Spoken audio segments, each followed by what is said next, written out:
This is NASA TV.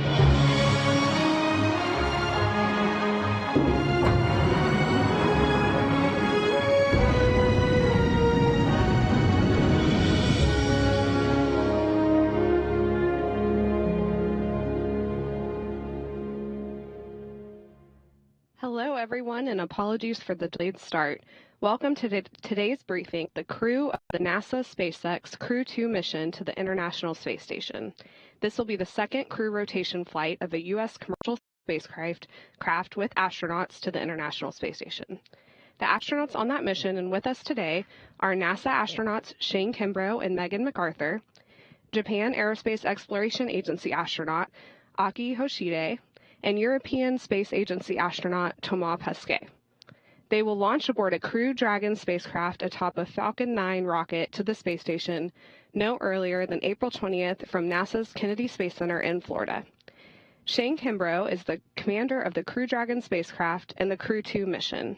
Shane has spent a total of 189 days in space on 2 missions and performed 6 spacewalks. He is a retired U.S. Army colonel and has degrees in aerospace engineering and operations research. Megan McArthur is the pilot of the Crew Dragon spacecraft and second in command for the mission. Megan flew on the Space Shuttle Atlantis for the final Hubble Space Telescope servicing mission, but this will be her first trip to the space station. She holds degrees in aerospace engineering and oceanography. Aki Hoshide is a mission specialist for Crew 2. Aki is a veteran of 2 space flights, the STS-124 Space Shuttle mission to deliver the Japanese experiment module Kibo to the International Space Station, and long-duration mission Expedition 3233, where he spent 124 days in space. The Crew Dragon will be the 3rd spacecraft for Aki to fly to the orbiting laboratory. Thomas Pesquet will also be a mission specialist for Crew 2. Thomas flew as part of Expeditions 50 and 51, launching aboard a Russian Soyuz spacecraft and spending 196 days in space. His mission included 2 spacewalks to maintain the station. Now we'll hear brief remarks from the crew, and then we'll take questions. On the phone, please press star 1 to ask a question and star 2 to withdraw a question if your question's already been asked.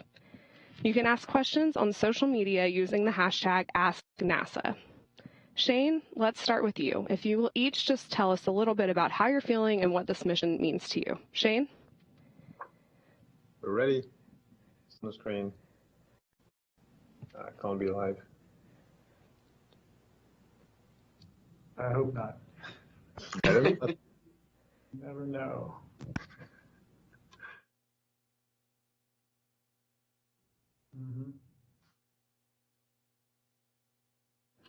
All right, stand by everyone, just a moment.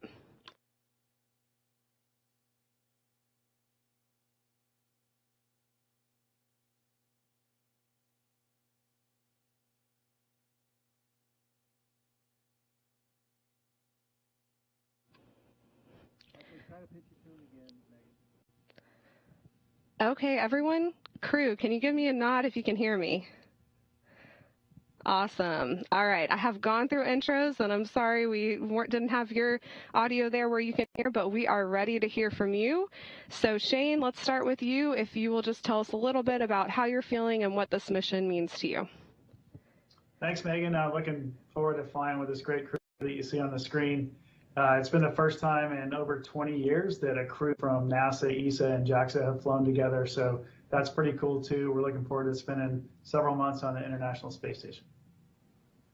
That's fantastic. Okay, Megan? Well, Megan, we get pretty intense with our training, especially in these last couple of months. So when the press conference arrives, you know that launch is just around the corner. So we are starting to get excited. We have been very busy with all of our training, and just want to give a shout out to both our NASA and SpaceX training teams that have done such a great job getting us ready. We're ready and we're excited to fly. Thank you. Okay, Aki? Yeah, I'm very excited and very privileged to fly with this fine crewmates and spend some time up there, especially flying on a new Crew Dragon, see what it's like to fly, and compare differences and similarity with Shuttle and Soyuz. But it's going to be a lot of fun up there. I'm very excited and ready. Awesome. Yeah, we're excited to hear what you think about the launch. Thomas?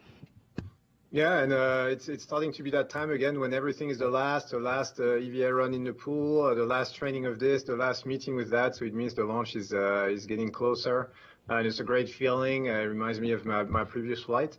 So I think we've reached that level when we're almost ready to fly. There's a few finishing touches to put on the crew. We can't wait to start, getting to work. There's a lot of work to be done up there on the ISS. We're very motivated. And I know we're going to get some work done and have a great time doing it. So looking forward to it. Very exciting. Thank you. Okay, now we'll take questions from media. Marcia Dunn with Associated Press. Go ahead with your question. MacArthur. As you well know, you're flying in the same capsule as Doug and Bob. And what insight did Bob give you, not just about this particular capsule, but also about the space station where you've never been? Thank you. Well, my husband has been very supportive as I get ready to go on this mission. It was but about 2 weeks after he got home that he took over kind of all the home-based duties and has watched me go through this pretty intensive training flow. So he's been there along the way to give me some pointers and feedbacks and things to look out for.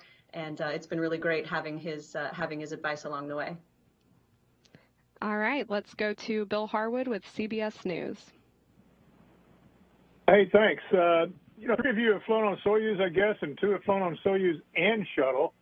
Could one of you talk a little bit about the SpaceX experience in general, what you like about it, maybe what you miss about the other vehicles? I mean, given all that automation, I would think it's an easier flow than the other vehicles, but that's for you to tell me. Thanks. Hey, Bill, I'll start. This is Shane. It's been really fantastic training with the SpaceX team and the NASA teams, of course, but it's a new vehicle for all of us. And so for me, of course, I trained on space station before. So for me, it's really exciting to have this new vehicle and go through the training flow with the SpaceX folks. And they've been fantastic. We're all still learning. It's a new vehicle. It's not one that has a lot of history on it. So as we go through and train, we get to make some comments and inputs. And they've been very helpful in listening to our comments and actually making changes to some of the procedures and some of the equipment that we may take on the vehicle. All right, let's go to Chris Davenport with The Washington Post.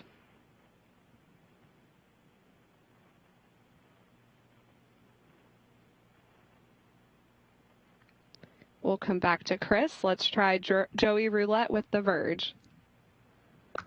Hey, thanks for doing this. I was going to ask if you guys have thought of a name yet for this capsule, but since it's being reused, I guess the name sticks as Endeavour. But is there a name that you guys wish you could give this mission, or is there anything you guys would like to characterize with this mission? Thanks. Yeah, I'll start. I'll let the other crew members answer because I think everybody have a different taste. I'm really excited that it's called Endeavour because that's the space shuttle that I got to fly on. So for me, it's a familiar term to a spacecraft. So I'm really excited to fly on this Crew Dragon Endeavour.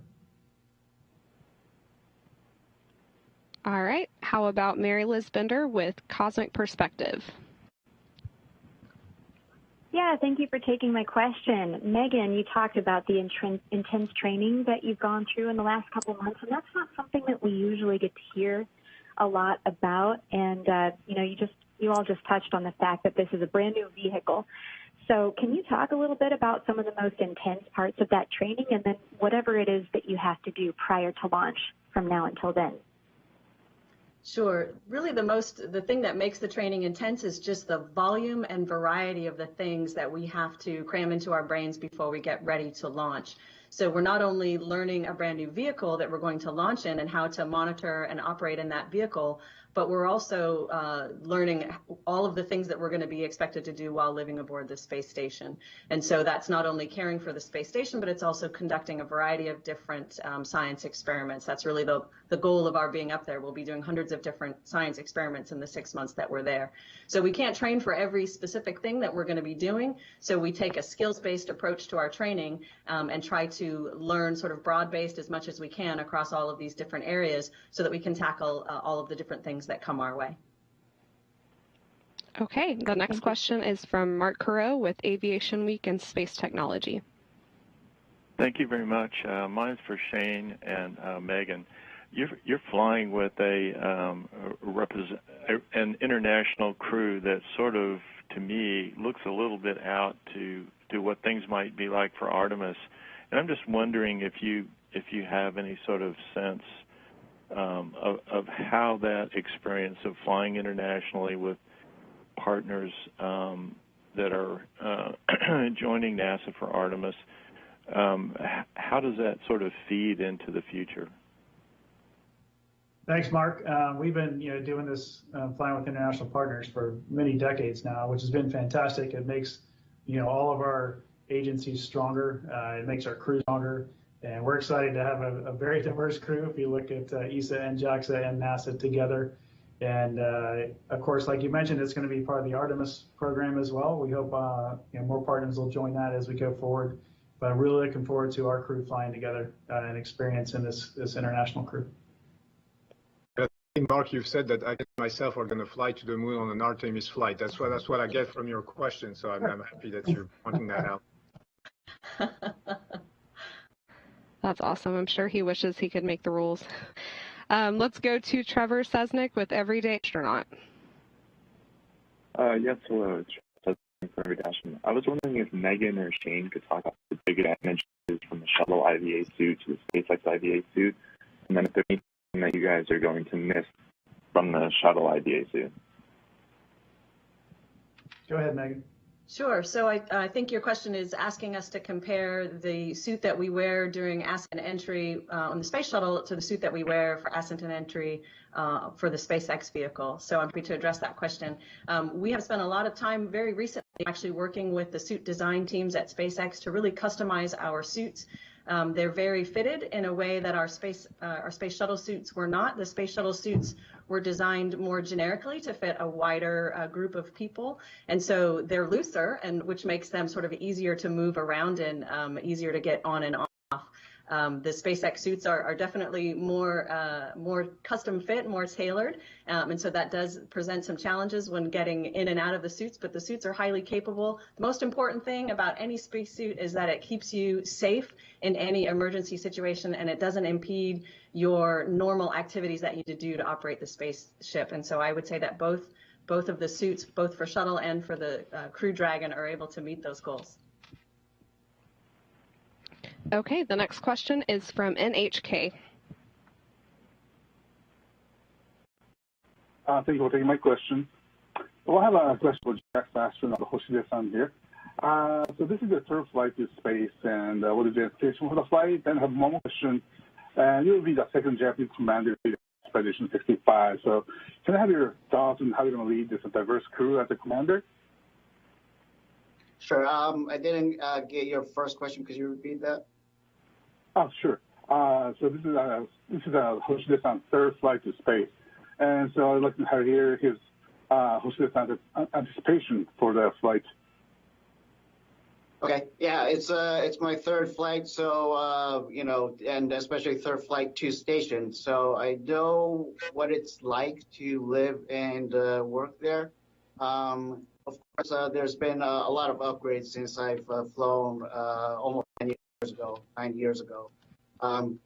But with this crew and the crew on board, it will be a lot of fun, a lot of different activities, different experiments, and I'm looking forward to that. And with respect to being the commander of the station, we don't know just yet when that's going to happen, but I'm looking forward to just working with this incredible crew members. All right, let's take a question from Morgan McFall Johnson with Insider. Hi, thanks for doing this. This question is for all of you. Just taking a step back and knowing that you're getting close to launch, what are you most anxious or nervous about? What, if anything, is keeping you up at night or giving you the jitters when you think about this mission? Amaya, you want to go? Yeah, I can take that. I don't think there's anything really keeping us at night, because if you worry too much in that line of work, you're not going to last very long. So I think everybody's pretty relaxed, very professional, but also relaxed. I think we trust the system. I mean, NASA has put a system in work. SpaceX has a system. Everybody's contributing. Everybody's doing part of the job, and we have a lot of trust into that. So nothing keeps us awake at night. On the other hand, like Shane pointed out before, it's a new vehicle. So it's the third flight of the Crew Dragon, second operational flight after the initial test flight. So we need more data. We need a lot of launches. We want this to become, right away to get to the space station, which means, I don't know, down the line, hundreds of launches maybe. But we don't have this data yet. We don't have the statistics. So we're being maybe a little bit more cautious. And we tend to double check everything. And I think with that, and the fact that everybody's doing their jobs is going to be flawless, at least. That's what I think about when I go to bed at night. Fantastic. Okay, let's take a question from Ken Creamer with Space Up Close. Hi, thank you for taking my question, and good luck to all four of you. My question is for Thomas Pesquet. ESA will be having its first astronaut selection in about 11 years, so I wonder if you could talk about what is your advice to them? And also, they're going to be para astronauts. Could you comment about that? And how often also do you think there will be flight opportunities for ESA astronauts? Thank you.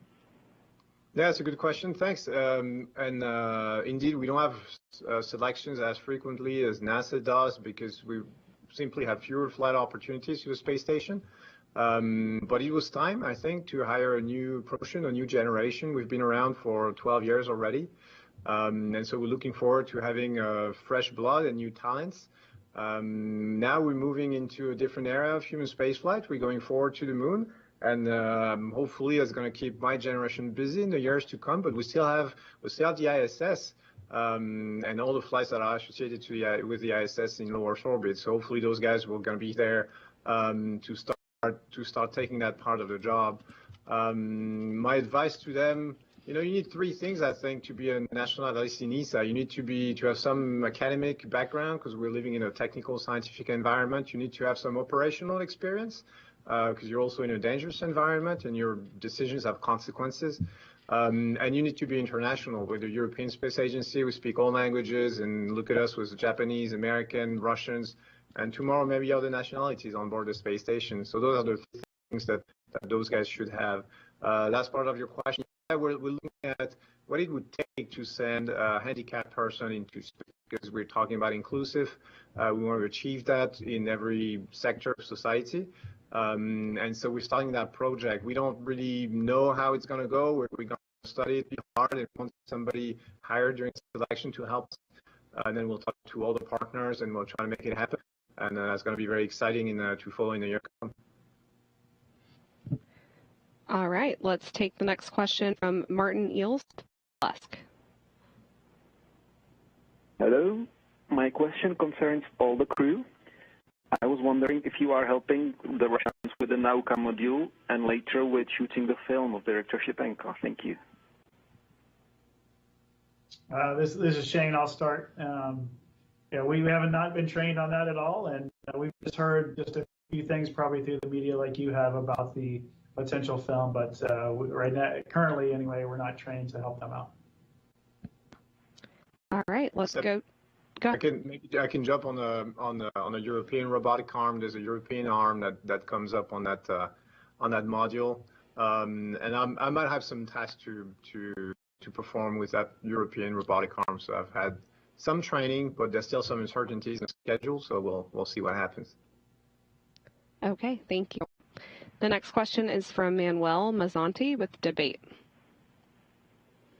So much, and congratulations to the four of you for your upcoming mission. This is a question for Aki. When Crew 2 launches, you will be on a very exclusive list of astronauts that have had the chance to fly in 3 different spacecrafts, along with Shane as well. But out of that list, 2 are from Japan already. Which is pretty remarkable. What do you think about that? So, yeah, it is true that after Soichi Noguchi, who flew on Crew 1 and actually spending some time on ISS right now, I'll be the second Japanese to fly on 3 vehicles. But that's for now, and for the future, I think everyone's going to be, flying on different vehicles, either the commercial crew program vehicles or maybe going to Moon and Mars. So I think it's an honor for now, but I hope everyone else will get a chance to do that too. Very exciting times. Thank you. Let's go to Ulrich Ebner with Slug Review. Hi. The question is to all of you. Could you give us a brief overview on the vehicle training? For example, how long does it take to be familiar with the Crew Dragon, and where does the training take place? Hey, thanks for your question. I'll try to start that, Megan, and Taman and Aki can jump in if they need to. Most of our training for the SpaceX vehicle, I think that's what you're talking about mainly, is done in Hawthorne, California. We do have some weeks here in Houston where we train because they have a simulator here as well.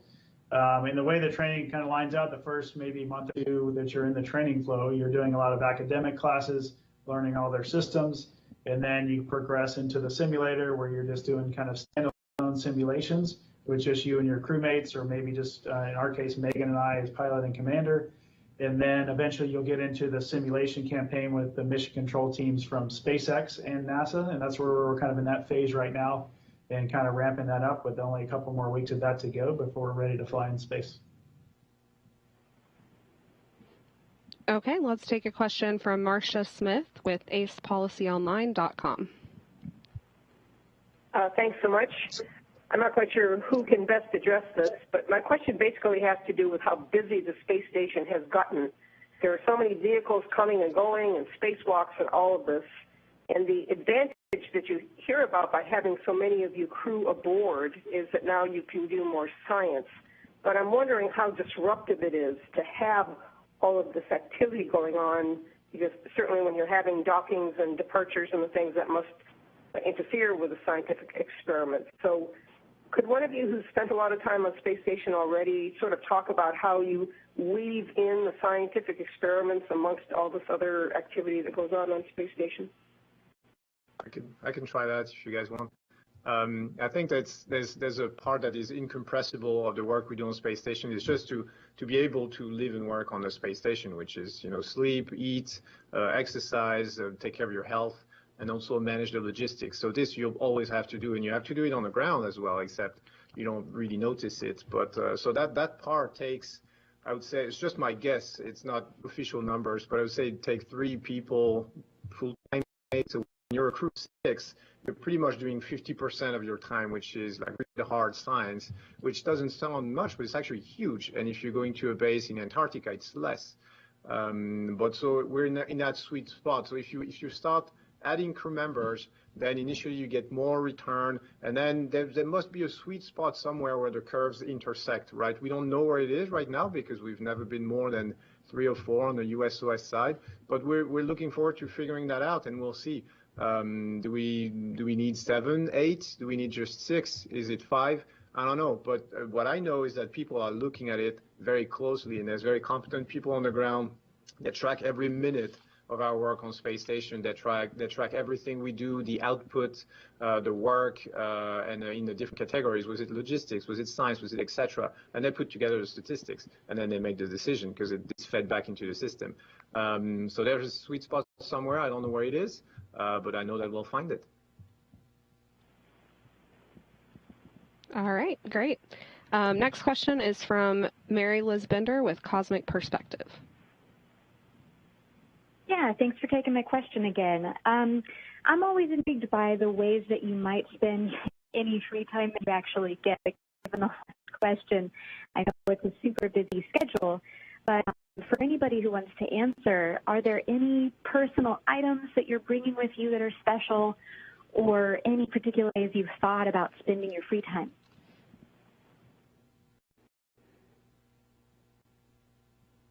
Aki. Kind of looking at each other. In terms of personal items, I don't know. I'm still kind of thinking what to bring, and but my last experience on orbit, you know, I was just stuck on Cupola, looking out the window and looking at the beauty of Earth. I called it a black hole because, you know, I think I'll go take a look for 10 minutes, but then 2 hours pass by quickly. It's that amazing. And I think I'll be doing exactly the same thing this time as Definitely a favorite pastime. Okay, let's go to McFall Johnson with Insider. Hey, I just want to follow up on a question that was asked of Megan earlier, but this time extend it to everybody. What advice or tips have you gotten from the pilots who've already flown Crew Dragon? What have they told you about what it's like riding and living in the vehicle? And are you planning on taking any particular advice from them? Thanks. Yeah, we've had the chance to debrief with Crew 1 a little bit right after they got on orbit, so it was really fresh in their mind after the launch experience, and that was very helpful to us. There are a lot of great advice on just little things to do here and there to live in that small space for the day or day and a half that we'll probably be living in it before we get to the space station. So those were helpful hints. The ride uphill from Bob and Doug and from Crew 1 was really great. There's parts of it where you're pulling G's, there's parts where you're not. It was just a really fun ride, so it seems very similar in some ways to the other vehicles that we've launched on. But I'm sure it's going to be a bit different with the couple stages that they have here, and I'm looking forward to feeling the second stage light and give us a little boost as we head up to orbit. And I'll chime in with some more specifics. One of the specific things that Bob and I have talked about, you look at photographs of the interior of Crew Dragon, and it's a very clean lined vehicle. There's lots of little cubbies and hidey where your items are packed away. And so making sure that that's done very carefully in a way that the crew can get to what they need to get to without unpacking everything is something that I know have talked a lot about with the SpaceX team, and the team has made a lot of improvements and changes and have been showing us, what these different changes are, and we'll have an opportunity just this week actually to really look at how the vehicle is packed, and it seems like maybe kind of a not something that's super exciting, but it can be really, really important, especially for people living in a very small space. Okay, let's take another question from Marcia Dunn with Associated Press. Yes, for Tomas and Aki. What will you be taking to represent your homelands? Perhaps some cuisine or other items or special things? Thank you. Somebody, you go first. I was going to say I'm going to take some Japanese food, but it's not true. But I'm going to take some. Yeah, there'll be some French food. I mean, it's a cliche, but I had to, right? There was no way for me if I didn't want to be stripped of my citizenship. So I had some dishes made by different chefs and different catering companies in France that I'm going to take with me on the space station. Not only for me, but obviously I hope to invite everyone for a good dinner once in a while. And because that's not so many things that you can really choose and have control on in the space station. So food is one of them. So there's this. There's also, I mean, obviously we'll have our own. I'm thinking individual flags. I'll put up my flag in Columbus. I've kind of claimed Columbus as a French territory for 6 months because nobody can prevent me to. And I have lots of patches and for for organizations or for friends and families because I'm trying to share the trip so that it's not only kind of a selfish dream that. But it also means something to other people and also does some good to other people. So I have a lot of things prepared, and I guess you'll have to follow the mission to see what's going on. And I guess for me, something similar that Thomas just mentioned, but Japanese food. I brought some last time too, but they've added a couple more. So looking forward to that. And if you follow Soichi Noguchi's YouTube video, he's doing an amazing job showing you what kind of Japanese food he's having. So again, just like Tomas said, I'm looking forward to sharing that with the entire crew of the space station. All right, sounds good. Let's take a question from Gina Sunseri with ABC News. This is for Megan. Megan, how has the technology changed since you flew on STS-125? Will make it easier to stay in touch with your family when you're up there for 6 months. Hi, Gina. Thanks for the question. Well, the shuttle mission that I was on, we did not go to the International Space Station. We did, in fact, have an iPhone with us, but our commander actually never let us get it out and use it. He wanted us to make sure we got all the work done first. So we didn't actually have the opportunity to phone home. We did have an opportunity for a single video conference with family, so I did take advantage of that. the long duration mission to the International Space Station, of course, will have weekly conferences with family, as well as the ability to use the phone just about at any time. So I'm looking forward to that. I'm looking forward to surprising my mom with a phone call from space, and calling friends and family when I have the opportunity. Very cool. All right, let's take another question from Chuck Fields with Your Space Journey. Thanks for taking my call. Human space exploration is growing remarkably fast, and this international mission with the refurbished spacecraft is a great example of that. This is for anyone. How do you hope this mission will inspire others to become astronauts or pursue a career in space exploration? Well, we're going to do our very best to represent NASA and ESA and JAXA and SpaceX and the International Space Station. And hopefully by just our actions and the way we're professional and the way we have a good time as well, that'll just translate into some kind of inspiration for somebody. I don't know who's out there that's watching, but as you mentioned, it's an international crew, so that in itself can just show the possibilities that are out there. And I don't know if anybody else wants to jump on that, but that's all I have. I think it's great. I think the fact that Megan is our pilot and she's awesome should inspire a lot of girls as well. And we're trying to reach 50%, in the application selection for the astronaut selection. This is difficult, but I think the fact that we have Megan and is certainly helping the cause. And I'm hoping next astronaut selection for ESA is going to be 50% male, 50% women, hopefully. All right, awesome. Let's switch over to a couple of questions that have come in on social media. A reminder to all the media, you can still ask questions using *1 or withdraw your question using *2. And you can ask questions on social media using the hashtag #AskNASA. So from Deanna on Facebook, she wants to know, how will your particular science discipline be used and advanced during this trip? That's a great question. Oh, sorry. Go ahead, Shane. Is there a scientist among us? There's one. Well, what I was going to say is one of the things that's really wonderful about the job that we get to do is we all have training as scientists and engineers, but the research that we do on orbit is not necessarily directly related to our individual discipline that we came through, for example, in graduate school. So, we get very general training, and as a scientist and an engineer, you get training across, basic concepts, physics, biology, chemistry, mathematics, mechanics, and you're using all of this knowledge that you've gained throughout your education, bringing that with you to NASA, where you get some more specific training in how we conduct experiments.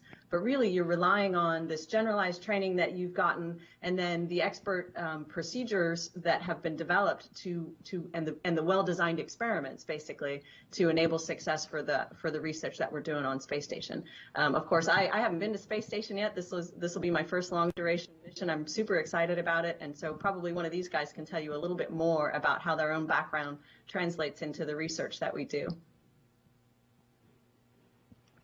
Yeah, so the part for me, I came from an operational background, and that definitely came in handy. Tama alluded to it earlier, but when we're running procedures and we're working with equipment that's very operationally oriented. So for me, that's one of my strong suits, I think, and it definitely played out on the space station. It's a complete team effort. I want to say we're just kind of the tip of the spear, but the people running the experiments are on the ground, and they're just telling us what to do. They write the procedure, they design the hardware. So you could be doing some medical experiment. I have zero background in medicine. I mean, we get some training here, but obviously it's not enough to be an MD or a PhD, obviously, far from it. But there'll be some very, very smart people on the ground kind of directing us and telling us what to do. We're being there to answer our question. And that's what makes the science efficient, is that we're doing our best, but we have a lot of help. That's great. Yeah, we'll have thousands of researchers from across the world, really, that are the ones behind these experiments you'll be doing. Let's take another question from Facebook. What will you miss most while in space? Is it pizza? No, because it's on board the space station. So, you guys. Okay, I'll jump in. I think, apart from food, we have a lot of variety on the space station now in terms of food. So it's good that we have the varieties, because sometimes you eat one thing and you wish you have something else. Now we have a lot of variety, so that's good. My last long duration mission, what I missed most was like fresh food, which nowadays you get every time we get a cargo ship docked to the space station. So that's good. The other thing was nature, like just the wind blowing in your face, or the smell of trees. That's something that I noticed that after I came back that I missed most. I think there's also sometimes the freedom to be able to do what you want and just go where you want and meet the people you want, which obviously you cannot do on the space station. But the funny thing is actually not funny at all, but is that now I think people can relate to this a little bit with what happened in 2020, and people have experienced what it is to be kind of locked in one place and deprived of the freedom to travel or go see the people you want to see, and so that's going to happen to us for 6 months again. So I guess this is also something that when you come back to Earth, you're very happy to get that freedom to do whatever you want and go wherever you want again. And of course, we're all going to miss our families. That's a given, I think. That's the hardest part for a lot of us. But for me, I'm going to miss a hot shower. We don't have showers on the space station, which surprises a lot of people. But I will definitely miss that. And to add on what Aki was saying, just nature itself and weather and wind and smells of Earth will be greatly missed after a month or two of being out there. All right. For me, in addition to all of those things, I think one of the things that I'll miss is the act of preparing a meal from scratch. So preparing food and getting to share that. We'll, of course, have some meal times together, but I think it will be different cutting open a pre-prepared meal versus being able to create that yourself in your kitchen. That's something that I'll miss. It's my type of cooking, opening up a ready-made meal. We'll be excited to see what you can come up with up there. All right. From Jacqueline Irving on Twitter, what is the biggest difference between Dragon training and shuttle training? I'll start with that. So there's some similarities in that the training for us will be about a year, a little less than a year for some of us, but the shuttle training is about a year to a year and a half. So that's similar. The difference, one big one is that you go to California for most of your training, and instead of staying in Houston, and we went to Florida a lot more in the shuttle training than we do now for Crew Dragon. So there's some differences there. They're both space vehicles. There's systems that you have to learn. There's very similar kind of academic training and simulator training that we're going through. So those are probably the biggest ones. Obviously, it's a different rocket that we're launching on. It's a different spacecraft.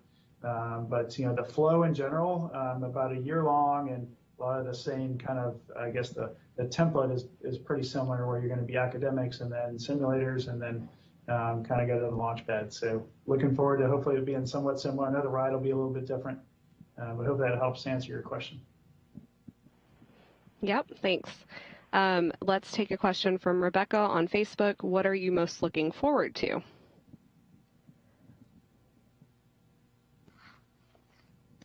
Yeah, it's off. So I think one of the things, we're looking forward to at this point, obviously, is getting started. We've been, like I said, really intensively training for about a year together and individually, and, really looking forward to that moment where the mission actually begins and we get to try out all of the things that we've been preparing for the last year. Agree. All right. Thank you. From Jacqueline on Twitter, what part of your mission are you relieved is automated, and which parts do you wish was automated? Wow, I mean, spacecraft it's a futuristic spacecraft, and it pretty much can do it all. Like even Soyuz and shuttle were automated, and you only interacted with it if something went wrong in general, and flew the thing manually. So this is no different than that. It's the technology is much different, of course. And we're doing touch screens instead of like a joystick in your hand to fly the thing. So that's pretty exciting. And but we're Megan and I are trained to take over manually during any phase of the flight if need be. But hopefully we'll just be along for the ride and get to enjoy it. There's one part that I wish was automated is on space station, just to find the items that you need to find to do your work, because there's so much things up there, because there's lots of different experiments, lots of equipment. Station has grown big over the years, lots of modules. And so it takes some time to find the things you're looking for. There are thousands of items that are being tracked from the ground, tracked from database on board the space station. So if you could just press a button and everything was going to show up to you, and you could do your work, that would be brilliant. But I don't think it's happening. All right, we'll add it to the wish list.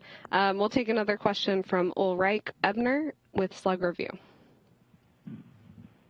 Hi, this is a question for Thomas. As it is your second flight, are there any things you intend to do differently from the first one? For example, looking out of the window more often or enjoying the sound of the lounge. I don't know if there's anything you wish to do differently. Yes, I wish to do everything better than the first time, first of all, hopefully, because with a little bit more experience, more training, and the experience of the first flight, hopefully less mistakes, everything should be better, I hope. But then, yeah, my first flight was really, I was so excited. I had prepared, I had waited for a long time. I had a lot of things that I wanted to do, lots of projects, and I was always constantly busy with things to do, with, small videos that I wanted to make, pictures, a journal, calling friends. I was going to make sure I was going to call all my friends, because you never know, maybe it was going to be my only flight. So every single minute of every single day, I had something to do. I had something in the back of my mind constantly. Sundays, evening, doesn't matter. That just never stops. So now for this second flight, I think I don't want this to happen, because it kind of prevented me from enjoying it a little bit. So I think I'm going to take some time just for myself with nothing to do, which I know is unbelievable, but just 15 minutes for yourself with nothing to do. Just drink a coffee, look out the window, and just soak it in. Don't take a picture, because if you take a picture, you have a picture, but you don't have a memory. So instead of taking a picture, make yourself a memory, drink the coffee, spend time with the people, and that's what I'm going to try to do for that second flight. All right, thank you. Let's go to Randy Seagal with WSTU Radio. Good afternoon. Quick question for you guys. The Falcon 9 apparently has been having some problems lately. Does that cause you any angst? And also, as a second question, is there any surprises, Megan, that your husband may have left for you? Well, I can answer the second question. I don't know, or I guess it wouldn't be a surprise. So I'll find out when I get there, I think. And your first question about the Falcon 9, yeah, there have been a few issues. I know the teams are working very hard to work through those. We've been briefed about every month on the updates of our spacecraft as well as the rocket. So we're very confident that they're going to figure out whatever's going wrong. And it's just been a few little things on a few of these rockets. They're launching almost once a week. So when you're launching that often, everything's not going to go perfectly. So there's nothing major or catastrophic that's happening. It's just a few things on the rocket that I know they're going to get worked out before our flight. What about sleeping quarter when you first get up to the station? That is the magic question, I think, sleeping quarters. So it's going to be crazy with if we do a direct handover, they call it, which means Crew 1 and ourselves will be up there along with the Soyuz crew. So that's a lot of people on the space station. Right now, there's only 6 sleep stations on board the entire space station, 2 on the Russian side and 4 on the U.S. side. We hope to have 1 more installed before we get there, which would give us a little bit of flexibility. But really, for the handover time, if we hand over, say, about a week or so with Crew 1, we're going to be kind of, I think, in a camp out mode, or one of the crews will be in a camp out mode where we'll find a place to sleep on a wall somewhere or it doesn't matter up there, and then the other crew will be in the sleep station. So we haven't worked out which crew is going to do what yet, but we're looking forward to it. It's just going to be a short time, a week or so or less, that we'll be potentially handing over with them, and sleeping will be, although it's important, it's a pretty short time, so I think we can all handle a camping out trip for about a week. Definitely. Okay, let's take a question from Martin Eels with Blesk. I would like to follow with the comment of Basket about so many things on the station. How often do you bump into something? Thank you. How do you not bump into something? Well, don't tell NASA or ESA, but we sometimes bump into things, especially at the beginning. We're trying to be very careful. But like you said, there's cables, there's equipment. The equipment is designed so that it's not so fragile that you cannot even touch it. Or if it is, then it's put behind a rack, behind a wall, and it's protected because everything is designed and engineered for space flight. But I think you get used to it. Initially, the first few days, or depends on the astronauts, can take longer, can be shorter. But you have to figure out a new way to move your brain, to rewire, its different sensors and provide you with a good understanding of your environment. So sometimes you bump, sometimes you go too fast. You want to take a turn, you miss the turn, and if you miss the turn on space station, you go straight, and whatever's in front of you, you're gonna bump into it. So we're gonna try to minimize those events. But knowing that it might happen, and we've seen it happen, it's not a big deal. But you just have to be very careful, very cautious, very methodical at the beginning, and then not get too overconfident as you learn how to fly over the course of a long mission. Okay, a question from Lucy Auberg with ASP. Hi, thanks for taking my question. I'm sure you probably all watched Perseverance landing on Mars last month, and I know you're very much concentrated on your current mission, but are you all dreaming about going to the moon and then to Mars, especially now that you'll be flying with SpaceX, a company created with the goal of going to Mars? Does it seem more and more tangible, and are you all dreaming about that?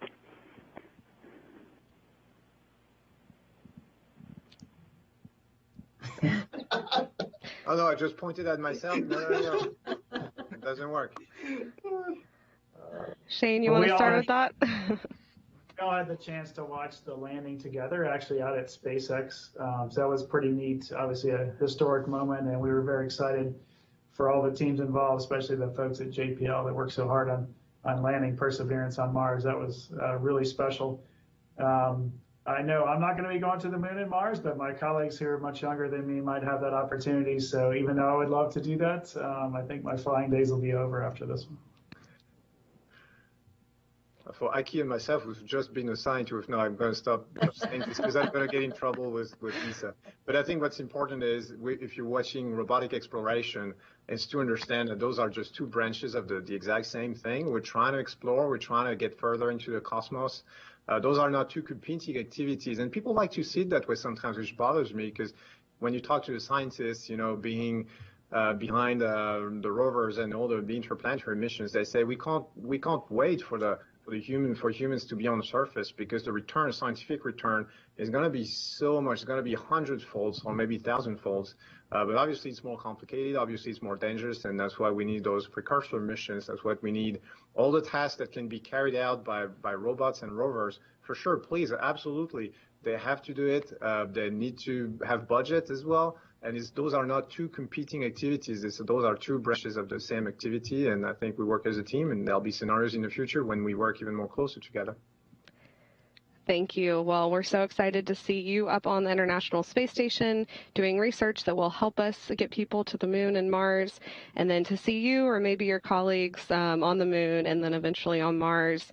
And I think that's a good place to wrap up. So thank you, everyone, for joining us today. Thank you to the crew for answering questions.